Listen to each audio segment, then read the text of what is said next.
So anyway, my point is that now is the time for a lot of candidates to come forth, and they'll speak very brilliantly against all of the bad things that are going on. It's time to ask them, oh, wait, okay, now we know what you're against. Now, what do you believe? What are you for? What are your principles? What kind of a new system are you going to create? And then just sit back and see what they say. All right, G. Edward Griffin, always amazing having you on. I want to take some calls here in the last 14 minutes we have, but fire out the websites for new listeners. Well, the commercial website where we sell books and videos and recordings is called Reality Zone, realityzone.com. You find about 100 different items there. But our think tank site where we talk about issues like we're discussing today, that's our organizational site for Freedom Force International. And the URL for that is freedomforceinternational.org. So that's the place I hope people will go and spend some time reading about these ideological issues. Absolutely. Let's go to Brian in Texas. You're on the air with G. Edward Griffin. Go ahead. How you doing, Alex? Good. Go ahead. Actually, one thing I wanted to mention, I think one thing you guys are, what we need to do is really take the wind out of the sails of these guys. Instead of using elite to describe them anymore, we need to take that back out of any description of these guys, because truthfully, the parasite criminals, the ruling criminals. Well, no, I just mean as far as correcting other individuals when we hear them saying it in the common day, even as far as like Obama's. Yeah, well, they call public servants authorities, officials, and I always point that out. G. Edward, do you have a comment on that? Amen. That's about it. How about the king parasites? Words make a big difference, don't they? And I think your caller's right. Brian is right. We give them too much respect. Well, what's a good term for them then? King parasites, mafia rulers, illegitimate scum. I mean, what do you call them? I guess it depends on the occasion. You don't want to offend people. The object is not just to spit out. But what do we call the ruling class? The ruling criminals? What's wrong with the ruling class? But still. Then let people decide for themselves whether they're criminals, you know. I think sometimes we tend to force our editorial conclusions on people. I think we probably would be better off if we just stuck more with the historical facts and let people put the twist to it that they want. Okay, good point. Anything else, Brian? Yeah, I actually had one other point I wanted to ask G. Edward directly. The release of this, and Alex, you touched on it earlier in the week, Adam Gadon issue of they found him, they didn't find him.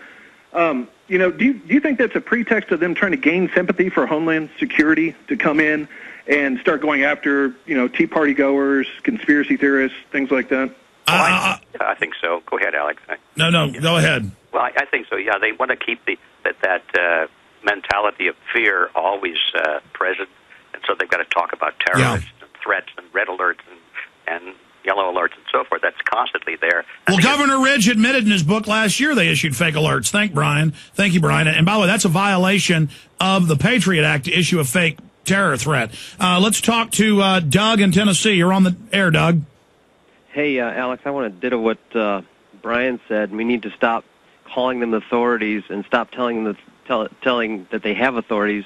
They're beyond their authorities. They have power, but they don't have authorities. But I watched a video the other day that really inspired me. It's called The Solution. It's on YouTube, The Solution by Schaefer Cox. And you can find it also on LincolnCountyWatch.org. And what they're doing do you have a question for G. Edward Griffin? Well, this is the solution he was talking about. You know, what do we do?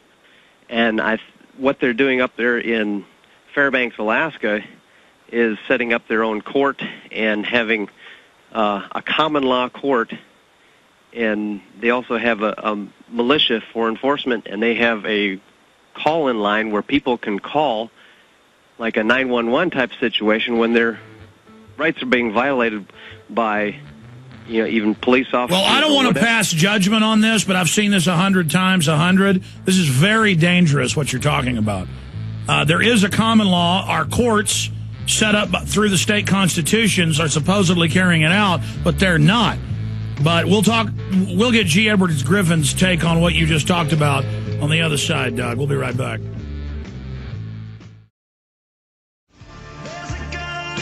I was up at Infowars.com reading the article about the pervert behavior of government, naked body scanning us, cameras in school bathrooms, the girls' showers. And people are posting links to articles where they check girls' panties in school, making sure they're the right color, and everyone's agreeing, yeah, that happens at my school. And it's just, there's a method to the madness. It's about training you that you have absolutely no rights and you're like a slave. It's like, we're going to strip you down and make you naked before we herd you into the showers. And it's just the power-tripping government going completely insane. But shifting gears back to G. Edward Griffin. G. Edward Griffin, I've seen these common law courts over and over again. People always get mad and say, no, they're real. This local guy says it is. And then people, get arrested. I mean, you have to, if a city sets up an unlawful court, they get in trouble from the state. And it's all chartered through the state, and the state is out of control. We have to take it back. But what about these citizen courts we hear about and all of this? Well, I'm certainly not an expert on that, Alex, but I do have two rather strong thoughts on it. One is that I think they're dangerous because although the people who are forming them today appear to be well motivated, they appear to be reacting in righteous indignation, which is, I'm glad to see that, reacting against all the bad things that are being done by their national and regional governments. Still, they go out and they form these courts and these militias, but they have no rules. They have no limitations. They don't. They're really like a lynch mob in a way. There's no limit to their power, and what they're doing is they're advocating the formation of a government. This is the essence of government: to use organized force to compel other people to comply with what you want them to do. So, although they're sure in their mind that what they want other people to do is right, I don't see any rules and regulations. I don't see any constitutions. I don't see any limitations on their power.